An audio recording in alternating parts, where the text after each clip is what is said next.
بعد فأعوذ بالله من الشيطان الرجيم بسم الله الرحمن الرحيم والذين يقولون ربنا هب لنا من أزواجنا وذرياتنا قرة أعين واجعلنا للمتقين إماما صدق الله العظيم۔ آج یہ نکاح کی مبارک تقریب ہے۔ نبی کریم صلی اللہ علیہ وسلم نے نکاح کے جو آداب بتائے اس میں سے دو ادب یہ بتائے کہ اعلنوا بالنکاح وجعلوه بالمساجد، کہ نکاح کا خوب اعلان کیا کرو اور نکاح مسجدوں میں کیا کرو۔ الحمدللہ دلہا والے اور دلہن والے دونوں نے سنت پر عمل کیا، اللہ مبارک۔ اور یہ جو ابھی دعا پڑھی یہ سورہ فرقان کے آخر میں دعا ہے جو اللہ تعالیٰ نے خود ہی سکھائی ہے اور آج ہمارے ہر گھر کی ضرورت ہے۔ ہر انسان کی یہ دعا بڑی ضرورت رکھتی ہے۔ میں جب دعا پڑھوں گا ترجمہ کروں گا تو آپ لوگوں کے دل سے آمین نکلے گی۔ سکھائی بھی اللہ نے ہے، قبول بھی اللہ ہی کرے گا۔ اللہ نے سورہ فرقان کے آخری آیات میں رحمان کے بندوں کی خصوصیات بتائی۔ انہی خصوصیات میں سے ایک خصوصیت یہ بتائی کہ والذین یقولون ربنا هب لنا من ازواجنا وذریاتنا قرۃ اعین، کہ وہ لوگ کہ جو یہ دعا مانگتے ہیں ربنا هب لنا من ازواجنا وذریاتنا قرۃ اعین، اے اللہ ہمیں اپنے گھر والوں سے اپنی اولاد سے آنکھوں کی ٹھنڈک کرے۔ آج ہر بندے کی یہ آرزو ہے، مجھے اپنے گھر والوں سے اپنی اولاد سے آنکھوں کی ٹھنڈک مل جائے۔ اور اگر انسان سب کچھ کما لے، دنیا کی چیزیں اکٹھی کر لے، آرام و راحت کا سامان جمع کر لے، لیکن گھر والوں سے اولاد سے آنکھوں کی ٹھنڈک نہ ہو، سب چیزیں بیکار ہو جاتی ہیں، انسان تھک جاتا ہے، کہتا ہے میں کما کما کے تھک گیا، دنیا بھر کی چیزیں میں نے جمع کر لی، گھر سے اولاد سے سکون نہیں ملتا، آنکھوں کی ٹھنڈک نہیں ملتی، وہ ان چیزوں کے اندر سکون تلاش کرتا ہے، مال و دولت میں سکون تلاش کرتا ہے، غلطی کرنا۔ اللہ نعمتیں دے تو پھر اس کے بعد اولاد سے اور گھر والوں سے سکون حاصل کرنے کا صرف ایک طریقہ ہے کہ اپنی 24 گھنٹے کی زندگی کو اللہ اور اس کے رسول صلی اللہ علیہ وسلم کے حکم کے مطابق بنانے کی کوشش کر لیجیے۔ الحمدللہ یہ نکاح منعقد ہو رہا ہے اور اس میں آغاز ہی الحمدللہ سنت کے مطابق مسجد میں اور خوب اعلان کریں۔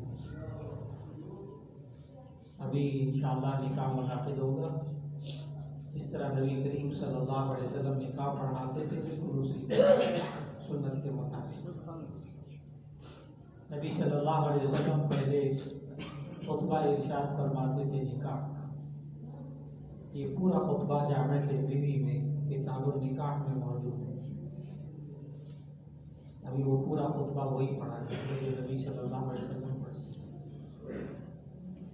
اس کے بعد ایجاب و قبول ہوتا، اس کے بعد دعا ہوتی اور نکاح منعقد ہوتا۔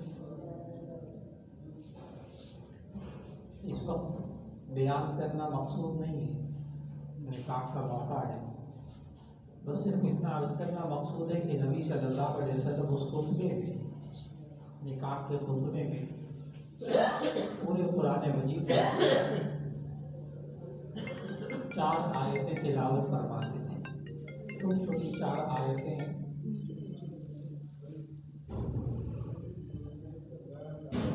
اور 3 صورتوں پر مشتمل، 3 صورتوں میں سے 4 آیتیں، ایک صورت میں سے ایک آیت چھوٹی سی، دوسری صورت میں سے ایک اور آیت، اور سورہ احزاب میں سے 2 آیتیں چھوٹی چھوٹی بس۔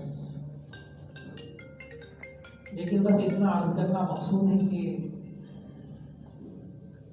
صاحب قرآن نبی کریم صلی اللہ علیہ وسلم، جن کے سامنے پورا قرآن مجید موجود ہے،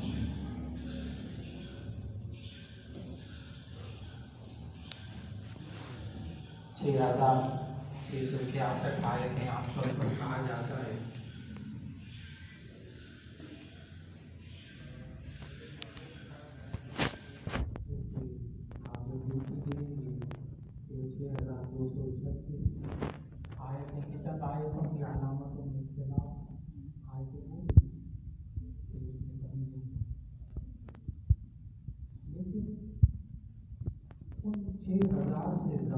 آیات میں سے 4 آیتیں منتخب فرمائیں نکاح کے موقع پر، اور نبی صلی اللہ علیہ وسلم کو تو عربی بھی آتی تھی اور قرآن بھی آتا تھا، قرآن سمجھتے بھی تھے، تو پھر آخر ان 4 آیتوں کو جو منتخب کیا نکاح کے موقع پر پڑھنے کے لیے، اس میں پیغام کیا ہے دلہا کے لیے، دلہا والوں کے لیے، دلہن کے لیے، ان کے عزیز و اقارب کے لیے، کیا بات کیا ہے دین میں آیا؟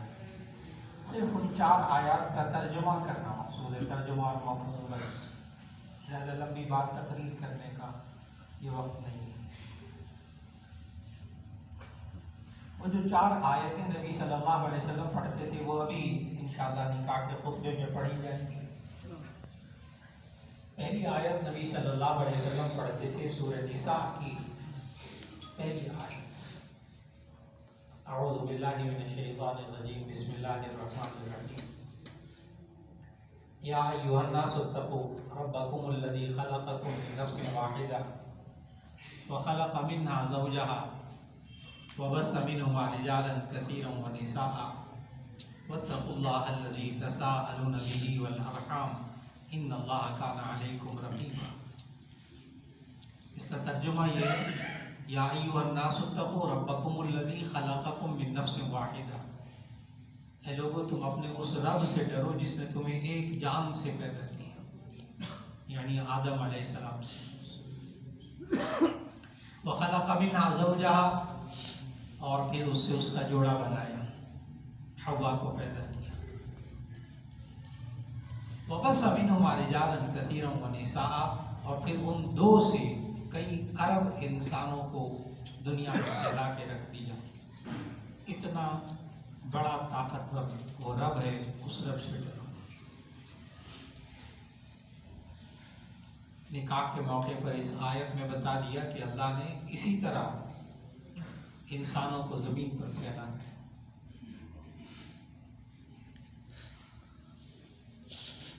اور یہ بھی اب جو نکاح ہو رہا ہے یہ بھی اللہ تعالیٰ انشاءاللہ اولاد صالحہ پیدا کرنے کا، اور آئندہ نسلیں اس نکاح سے پھر آگے انسان پھیلتے رہیں انشاءاللہ۔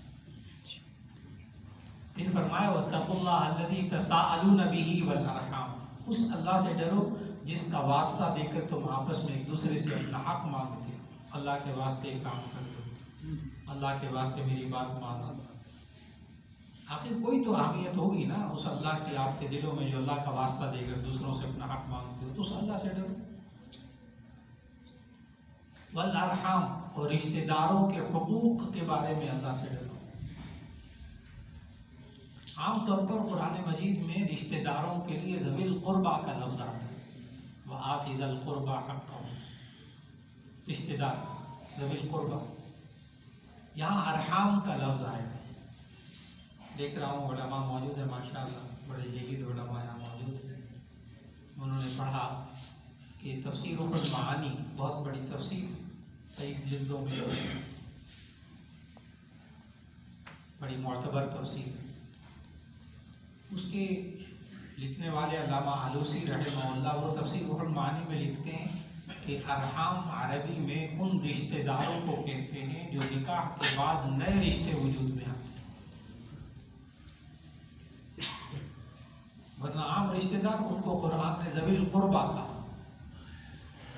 لیکن نکاح کے بعد جو رشتے وجود میں آتے ہیں، جو ہی ایجاب و قبول ہوگا یہ دلہن بیوی بن جائے گی، یہ دلہا شوہر بن جائے گا۔ دلہن کے جو والد ہیں وہ دلہا کے لیے خسر بن جائیں گے، اور جو دلہن کی والدہ ہیں وہ دلہا کے لیے خوش دامن بن جائیں گی،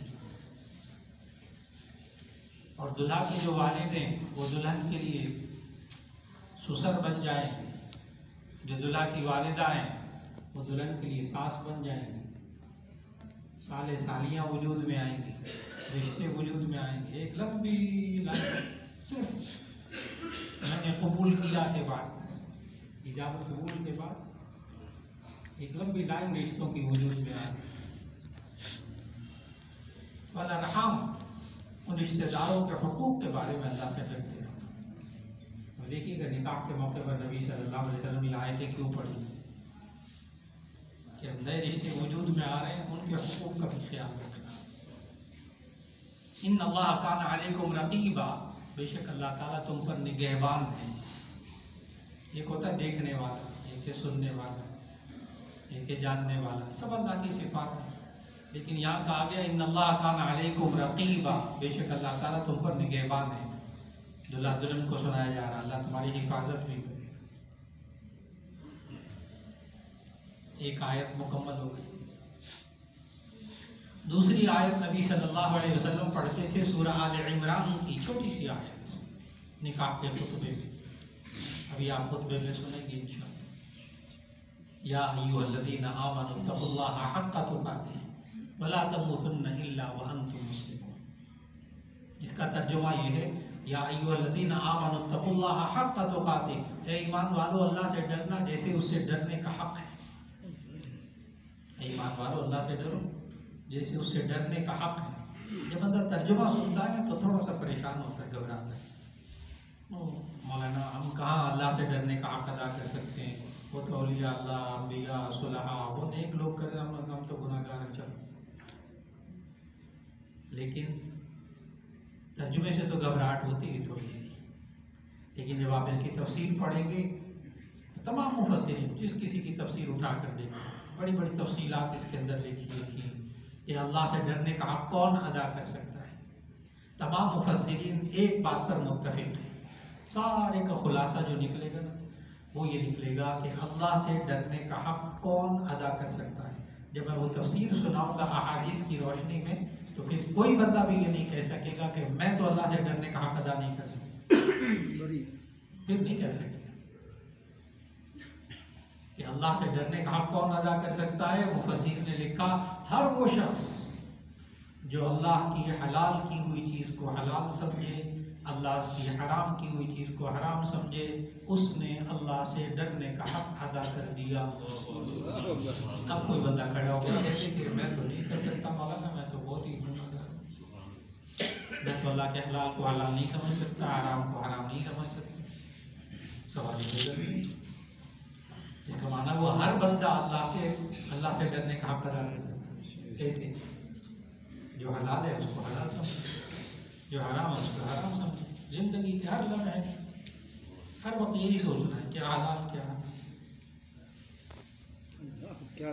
اور اللہ نے وقت بھی بتایا ہے یہ کتنے سال تک کرنا ہے۔ ہاں، اسی آیت میں اللہ نے مدت بھی بتائی ہے، یا ایھا الذین آمنوا اتقوا اللہ حق تقاتہ، ایمان والو اللہ سے ڈرو جیسے اس سے ڈرنے کا حق ہے۔ آگے اللہ نے مدت بھی بتائی ہے کب تک، ولا تموتن الا وانتم مسلمون، تم ہرگز مت مرنا مگر اسلام کی حالت میں، یعنی زندگی کے آخری سانس تک اللہ سے ڈرنے کا حق ادا کرتے ہوئے۔ دو آیتیں مکمل ہو گئی۔ تیسری اور چوتھی آیت جو نبی صلی اللہ علیہ وسلم نکاح کے موقع پر پڑھتے تھے وہ سورہ احزاب کی آیتیں جو قاری صاحب نے بڑے خوبصورت انداز میں پڑھی، ماشاءاللہ دل خوش کر دیا قاری صاحب، اللہ ان کو جزائے خیر۔ وہ دو آیتیں جو نکاح کے خطبے میں پڑھتے تھے سورہ احزاب کی، آخری رکوع سے آئے. ایک آیت یا ایھا الذین آمنوا اتقوا اللہ وقولوا قولا سدیدا، اے ایمان والو اللہ سے ڈرو، قولو تم کہو، قولا بات، سدیدا درست، وقولوا قولا سدیدا درست بات کہو. بعض مترجمین نے اس کا ترجمہ کیا سیدھی بات کہو. دونوں ترجمے درست. قولوا قولا سدیدا درست بات کہو، سیدھی بات کہو. یا اللہ نے سچ بولنے کو نہیں کہا. اچھا سچ بولنا اچھی بات ہے، جھوٹ بولنا بری بات ہے، سب کو معلوم ہے. اور اس کے لیے اور آیتیں ہیں، اس کے لیے اور آیتیں. یہاں اس آیت میں جو اللہ نے کہا وہ کہا یا ایھا الذین آمنوا اتقوا اللہ وقولوا قولا سدیدا، اے ایمان والو تم اللہ سے ڈرو اور اپنے بول کو درست کر لو. اپنے بول کو درست کر لو، جو بات کرو سیدھی بات. یہ سیدھی بات کون سی ہوتی ہے؟ یہ ٹیڑھی بات کون سی ہوتی ہے؟ اب اس کو سمجھنا بس مختصر سے وقت میں کہ اللہ نے کہا قولوا قولا سدیدا، تم اپنے بول کو درست کرو. درست بول وہ ہوتا ہے کہ اللہ تعالیٰ نے قرآن مجید کے اندر بول کی زبان کی 10 عیب بتائے، 10 برائیاں بتائیں. اگر اس میں سے ایک بھی اس بول کے اندر نہ ہو تو وہ کہلاتا ہے قول سدید. اور اگر اس میں سے ایک بھی ہوگی تو وہ قول سدید نہیں ہوگا، وہ سیدھی بات نہیں ہوگی، وہ درست بات نہیں ہوگی. میں نے پھر عرض کیا کہ یہاں اللہ نے سچ بولنے کو نہیں کہا، قول سدید درست بات، سیدھی بات. اس لیے کہ کبھی کبھی انسان زندگی میں سچ بولتا ہے. سچ بولنا بہت اچھی بات ہے، سب کو پتہ. جھوٹ بولنا بہت گناہ کی بات ہے. لیکن کبھی کبھی انسان زندگی میں سچ بولتا ہے اور وہ سچ بولنا اللہ کو پسند نہیں ہوتا. کبھی کبھی انسان زندگی میں سچ بولتا ہے اور اللہ کو وہ سچ بولنا پسند نہیں آتا. اللہ وہ سچ بولنے سے بڑا ناراض ہوتا ہے. قرآن مجید سے ثابت ہے. جیسے غیبت میں انسان ہمیشہ سچ بولتا ہے. بیٹھ کر آرام سے سوچیے، جب انسان غیبت کرتا ہے تو ہمیشہ سچ بولتا ہے. کیونکہ غیبت کس کو کہتے ہیں؟ کسی انسان کے اندر برائی ہو پھر اس کی غیر موجودگی میں وہ برائی بیان کی جائے تو اس کو غیبت کہتے ہیں. اور اگر وہ برائی اس کے اندر نہ ہو پھر کہا جائے فلاں کے اندر برائی ہے تو یہ تو بہتان ہے، تہمت ہے. غیبت کرنے والا ہمیشہ سچ بولتا ہے، پکی بات ہے. اسی لیے وہ بڑا مطمئن ہوتا ہے. آپ کبھی غیبت کرنے سے روکے نا کسی کو، دیکھو بھائی غیبت نہ کرو، وہ کہتا ہے تم کنفرم کر لو، پکا کر لو، دیکھ لو میں سچا کہہ رہا ہوں، اس کے اندر ہے یہ برائی. اللہ کے بندے وہ برائی اس کے اندر ہے تبھی تو غیبت ہے، اگر نہ ہوتی تو یہ بہتان ہوتا. غیبت میں انسان ہمیشہ سچ بولتا ہے، لیکن یہ سچ بولنا اللہ کو پسند نہیں. اتنا اللہ ناراض ہوتا ہے. سورہ حجرات کے اندر اللہ کہتا ہے لا یغتب بعضکم بعضا ایحب احدکم ان یاکل لحم اخیہ میتا. کیا تم پسند کرتے ہو کہ اپنے مردار بھائی کا گوشت کھاؤ؟ نہ کرو. اتنا اللہ کو پسند نہیں ہے. کبھی کبھی انسان سچ بولتا ہے، دوسرے کا دل ٹوٹ دیتا ہے. اللہ کو پسند نہیں ہے وہ سچ بولنا. کبھی انسان سچ بولتا ہے دو بندوں کے درمیان لڑائی کروانے کے لیے، جسے چغل خوری کہتے ہیں. نمیمہ چغل خوری، کسی کی اچھی یا بری بات کو دوسرے تک پہنچانا تاکہ ان دونوں میں لڑائی ہو جائے. بری بات تو سمجھ میں آتا ہے، یہ اچھی بات سمجھ میں نہیں آتی. کسی کی اچھی یا بری بات کو دوسرے تک پہنچانا تاکہ ان میں لڑائی ہو جائے. نکاح کا موقع ہے، سب گھروں میں ہوتا ہے. مثال دیتا ہوں، سمجھنے کی کوشش کیجیے. دلہا دلہن کی شادی ہو گئی، اب سردی کا موسم آیا تو دلہا نے دلہن کو ایک اچھا سا سوٹ لا کر دیا. اب بتائیں بری بات ہے کہ اچھی بات؟ اچھی بات، اچھی بات. لیکن دلہا کی بیوی کو جب وہ سوٹ ملتا ہے تو دلہا کی جو بہن ہے وہ جا کر دلہا کی ماں کو کہتی ہے محترمہ کے لیے سوٹ آیا. اب بتائیے اس میں کیا ہوا ہے؟ کیا ہوا ہے؟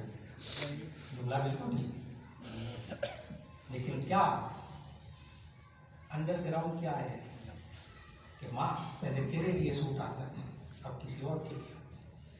اب وہ بھی لڑائی. اب ماں خیر خبر لے کے میرا مقصد جس سے گھر تباہ ہوتے ہیں. بندے کو سمجھ میں نہیں آتا ہوگا کہ میں نے تو کچھ نہیں کہا، میں نے تو صحیح بات کی. اللہ کے بندے صحیح بات، سچ بات کی، لیکن وہ قول سدید نہیں تھا. دل میں نیت خراب تھی، دل میں نیت خراب تھی. اس لیے اللہ نے قرآن مجید میں 10 عیب بتائے ہیں انسان کی زبان کے. وہ انسان کی زبان میں نہ ہونا تو تب وہ قول سدید ہے، وہ درست بول. نمبر 1 جھوٹ نہ ہو اس بول کے اندر، ورنہ وہ قول سدید نہیں ہوگا. نمبر 2 غیبت، اس کے اندر غیبت نہ ہو، کوئی بات ہو گئی غیبت. نمبر 3 چغلخوری نہ ہو. نمبر 4 بہتان تراشی نہ ہو، تہمت. نمبر 5 اس میں تمسخر نہ ہو، مذاق اڑانا نہ ہو. مذاق اڑانا کسی بھی صورت میں جائز نہیں، نہ مزے لیں. سورہ حجرات میں اللہ نے منع کیا یا ایھا الذین آمنوا لا یسخر قوم من قوم عسى ان یکونوا خیرا منهم ولا نساء من نساء عسى ان یکن خیرا منهم. نہ مذاق اڑاؤ. تم مرد بھی کسی کا مذاق، ممکن ہے جس کا مذاق اڑا رہے ہو وہ تم سے زیادہ بہتر ہے. عورتیں بھی مذاق نہ ہو. بڑی دلوں میں دوریاں پیدا ہوتی ہیں. آپ کسی ولیمے میں جائیں اور کسی میز پہ بیٹھیں اور وہاں بیٹھنے والے چند لوگ آپ کا مذاق اڑائیں کسی بات. پھر چند دنوں بعد پھر ولیمے کی دعوت ہو اسی خاندان میں، یہ جس کا مذاق اڑایا گیا ہے اب وہ اس میز پہ نہیں بیٹھے گا جہاں وہ بندے بیٹھے ہوئے جنہوں نے پچھلی دفعہ مذاق اڑایا. پیدا ہو کہتے کچھ نہیں ہے، ہنس دیتے ہیں، آگے سے مسکرا دیتے ہیں، لیکن آئندہ یہ بندہ اس میز پہ جا کر کبھی کسی دعوت میں نہیں بیٹھے گا جہاں لوگوں نے جن لوگوں نے اس کا مذاق اڑایا. اتنی بری چیز ہے. یہ بندہ بچتا ہے. چلو 5 چیزیں ہو گئی، 10 پوری کرتی ہیں قرآن شریف. نمبر 1 جھوٹ. نمبر 2 غیبت. نمبر 3 چغلخوری. نمبر 4 بہتان تراشی تہمت. اور نمبر 5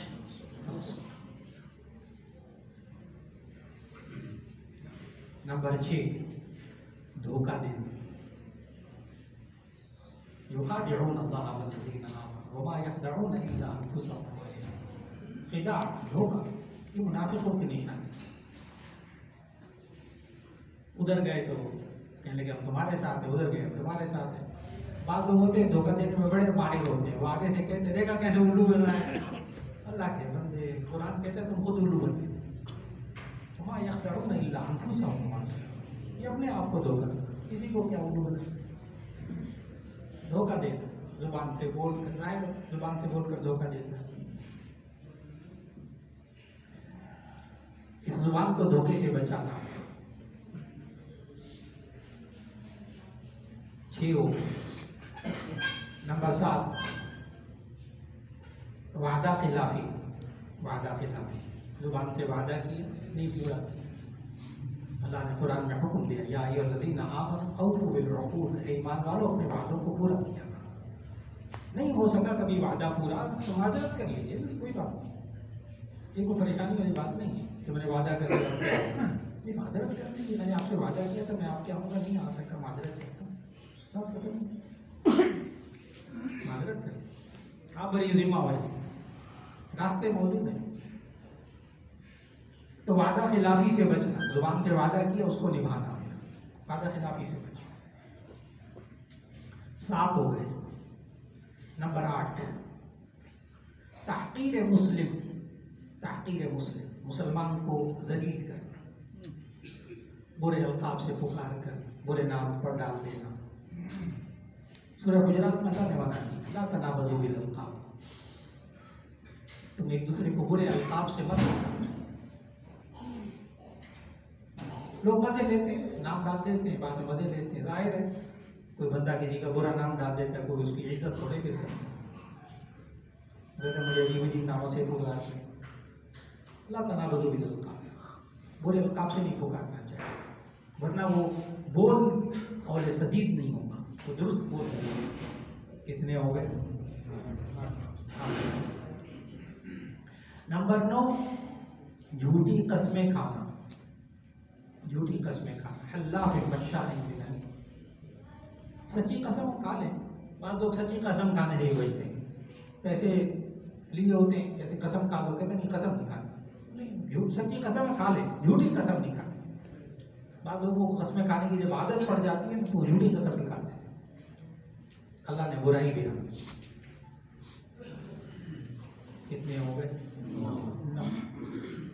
نمبر 10، گالی دینا، گالی، میں نے بد زبانی نہیں کہا، گالی دینا، کیونکہ یہ تو 10 کی 10 چیزیں بد زبانی ہیں، یہ ساری بد زبانی۔ گالی نہیں دینی کسی کو۔ مولانا اگر وہ واقعی برا ہے تو پھر جی برا ہو تو پھر بھی عجیب بات ہے، برا ہو پھر بھی نہیں، گالی نہیں دینی۔ دیکھیے شرک سب سے زیادہ برا، شرک سب سے بڑا گناہ، ان الشرک لظلم عظیم، ان اللہ لا یغفر ان یشرک بہ ویغفر ما دون ذلک لمن یشاء، اللہ مشرک کو نہیں بخشے گا، باقی ہر ایک کو بخشے گا۔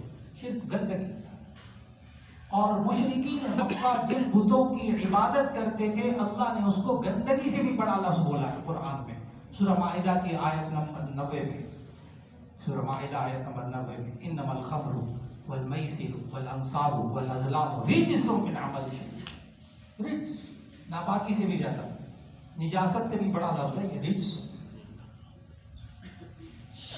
یعنی بت گندے، بت گندگی، شرک گندا۔ اور اللہ نے نبی صلی اللہ علیہ وسلم کو خطاب کر کے قرآن مجید میں کیا کہا؟ لا تسبوا الذین یدعون من دون اللہ، لا تسبوا الذین یدعون من دون اللہ فیسبوا اللہ عدوا بغیر علم، لا تسبوا اللہ، سبن علماء موجود ہیں، سبن گالی کو کہتے ہیں، لا تسبوا الذین یدعون من دون اللہ، یہ مشرکین مکہ جن بتوں کی عبادت کرتے ہیں آپ ان کو گالی نہ دیں، اللہ کی بات گندی چیز ہے، اس کو بھی آپ گالی نہیں دے سکتے، نہیں اس کو بھی گالی نہیں دیں، کیوں؟ آگے اللہ نے وجہ بھی بتائی، لا تسبوا الذین یدعون من دون اللہ، یہ اللہ کے علاوہ جن بتوں کی عبادت کرتے ہیں ان کو گالی نہ دیں، کیوں؟ فیسبوا اللہ عدوا بغیر علم، پھر یہ اللہ کو گالی دیں گے بغیر علم کے، اور آپ اس کو پسند نہیں کریں گے۔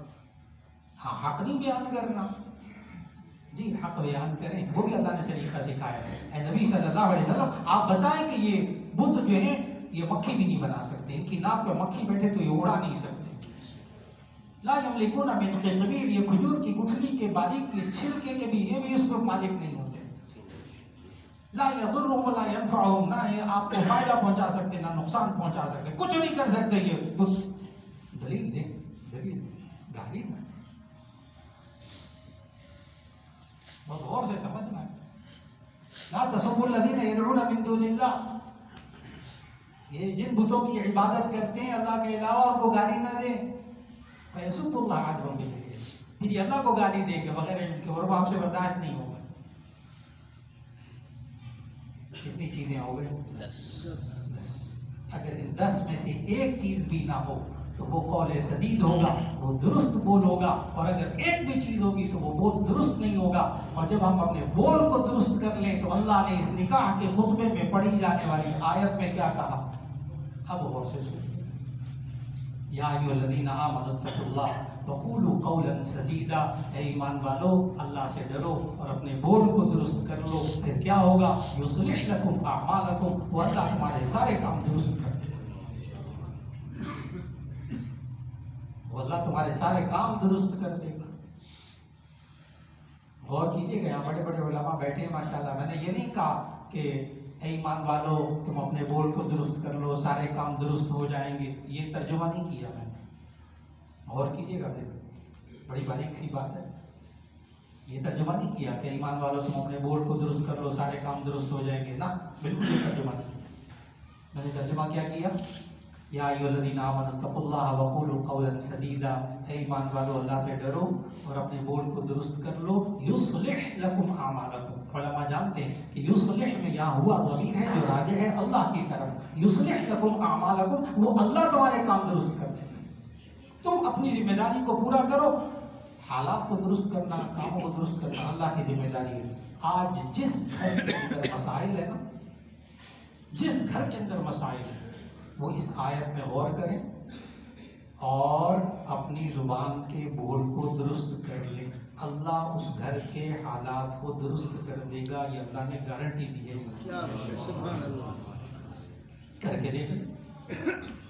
مولانا آپ کو کیا پتا، ہمارے سارے گھر والے ایسے ہیں، میرے اکیلے کرنے سے کیا ہوگا، لوگوں کے جملے ہیں نا، میرے اکیلے کے کرنے سے کیا ہوگا، مولانا آپ کو نہیں پتا، ہمارے سارے گھر میں ایسے سب نہ مولانا، نہ میرے بھائی، آ جاؤ میدان، ایک بندہ بھی کرے گا اس کا بھی اثر ہوگا،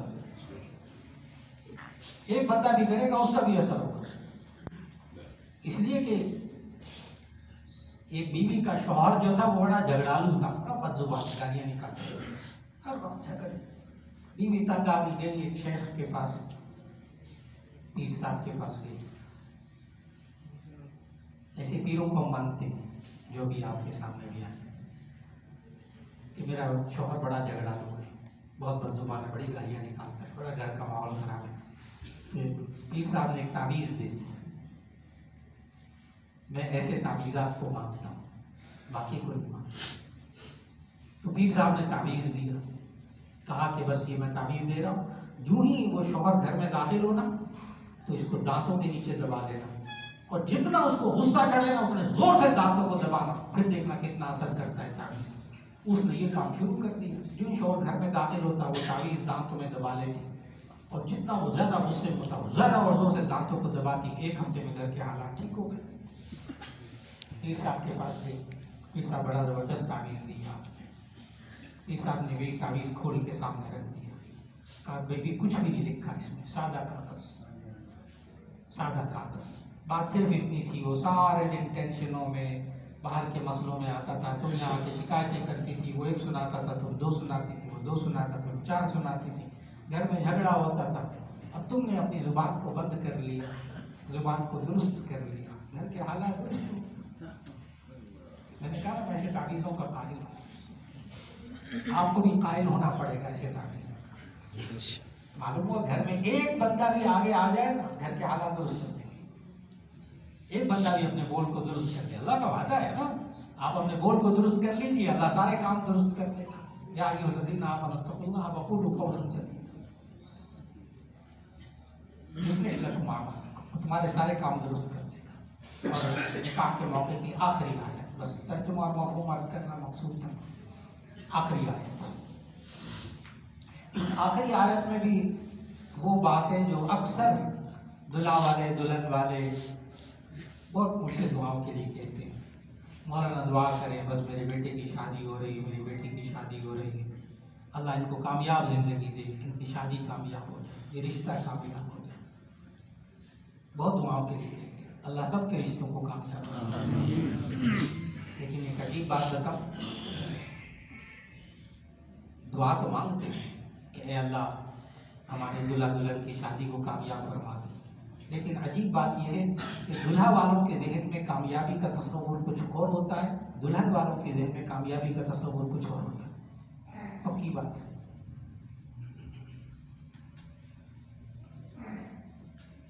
دلہن والے دلہن کو سمجھاتے ہیں، بہنیں والے ہر بات نہ ماننے لگ جانا، اچھا ورنہ زندگی ناکام. اور دلہا کے دوست کیا سمجھاتے ہیں؟ پھر میں قابو کر لینا, اچھا گربا پشتن روزے اور بلی پشتن نہیں مارنا. یہ سمجھاتے ہیں, نسخے سمجھاتے ہیں دلہا کے دوست. پھر کامیاب زندگی ہوگی. سمجھ میں آ گیا ہوگا سر کہ لڑکے والوں کے ذہن میں کامیاب زندگی کا تصور کچھ اور ہے, لڑکی والوں کے ذہن میں کامیاب زندگی کا تصور اور ہے. نتیجہ یہ کہ کامیاب زندگی نہیں ملتی. سوال یہ ہے کہ پھر کیا کریں؟ اب آیت, آخری آیت نکاح کے خطبے کی, اس میں اس سوال کا جواب ہے کہ کامیاب زندگی کیسے ہوگی دلہا اور دلہن کی. کامیاب زندگی کیسے ہوگی؟ آخری آیت اللہ تعالیٰ نے فرمایا من یطع اللہ ورسولہ فقد فاز فوزا عظیما. جو شخص اللہ اور اس کے رسول صلی اللہ علیہ وسلم کی اطاعت کرتا ہے اس نے کامیاب زندگی پائی, دنیا میں بھی آخرت میں. دلہا دلہن کو ہر مرحلے میں سوچنا ہوگا, اب اللہ کا کیا حکم, اب نبی صلی اللہ علیہ وسلم نے کیا, اب زندگی میں کیا کرنا, اب یہ کرنا, اب یہ کرنا, اب یہ کرنا. بچے ہو جائے, اولاد ہو جائے, اب کیا کرنا ہے. بچوں کی شادیاں ہو رہی ہیں, اب کیا کرنا ہے. مہمان آگے گھر میں, اب کیا کرنا, اب اللہ اس کے رسول کا کیا حکم ہے. میں نے سیر کے لیے جانا ہے تو اب اللہ اس کے رسول کا کیا حکم ہے. یہ انسان دلہا اور دلہن آج اپنی زندگی کو اللہ اور اس کے رسول صلی اللہ علیہ وسلم کے حکم کے مطابق بنا لیں. اور یاد رکھیے گا جتنا بنائیں گے, جتنا پرسنٹ بنائیں گے اتنا پرسنٹ کامیاب. اگر 20% بنائیں گے تو 20% کامیاب. اگر 50% بنائیں گے اپنی زندگی کو اللہ اور اس کے رسول صلی اللہ علیہ وسلم کے حکم کے مطابق اپنی 24 گھنٹے کی زندگی کو, تو 50% کامیاب.